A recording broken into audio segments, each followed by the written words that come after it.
The woman started noticing something strange. Her husband insisted on keeping the blanket over them every time they were intimate. Lately, he had also been more distant, and their physical relationship had become rare. At first, she brushed it off, thinking he was just getting older or overwhelmed by work. But one day, she found a pink lipstick tube that had fallen out of his suit pocket. When she asked him about it, he casually claimed it was for himself. She didn't press further. After all, they had been deeply in love for years. He even helped tie her scarf for work every morning. Ironically, it was this scarf that led to her suspicion. As she untied it to rest, she noticed a strand of golden hair on her husband's scarf, hair that clearly wasn't hers. Suddenly, everything felt off. His distant behavior, the lipstick, now this hair? She began watching the people around her husband. His secretary was a young, attractive woman with long, golden hair. That couldn't be a coincidence. She approached the secretary and casually asked why she was off work so early. The secretary replied their office hours ended at 5:30 p.m., yet her husband always returned home at 7:30. Where had he been during those 2 mysterious hours? That night, he came home again at 7:30, but brought her favorite roses and apologized,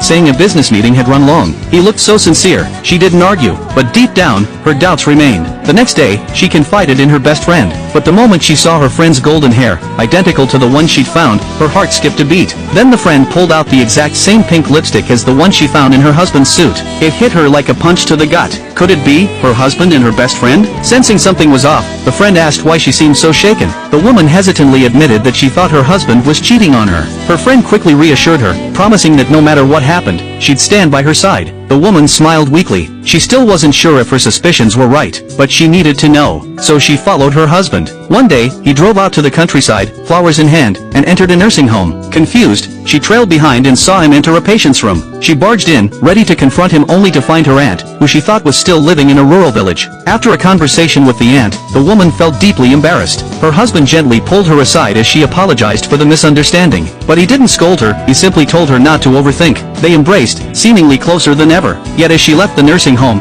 she overheard some nurses whispering, and suddenly everything made sense. Still, she said nothing. The next evening, she joined her husband at a high-profile real estate gala. The city's elites were all in attendance. A striking young woman entered the room, recently returned from studying abroad. She was introduced as the daughter of the wealthy developer hosting the event. The woman immediately sensed something sharp in the girl's gaze, a certain smugness she couldn't ignore. Later, her husband got drunk while trying to network. A waiter helped him down the stairs. Concerned, she followed. But when she reached the guest room, he had vanished. She searched the area, and when she finally opened one of the doors, she was met with an unexpected scene. Family and friends had gathered to surprise them with a 10-year anniversary celebration. Her husband gave a touching speech that brought her to tears. She felt a heavy weight lift off her heart. Maybe, she thought, she'd been overthinking all along. But the next day, during a company outing, she went to her husband's car to grab some snacks and stumbled upon something she never expected. A second phone hidden in the trunk. And in that phone, photos, messages,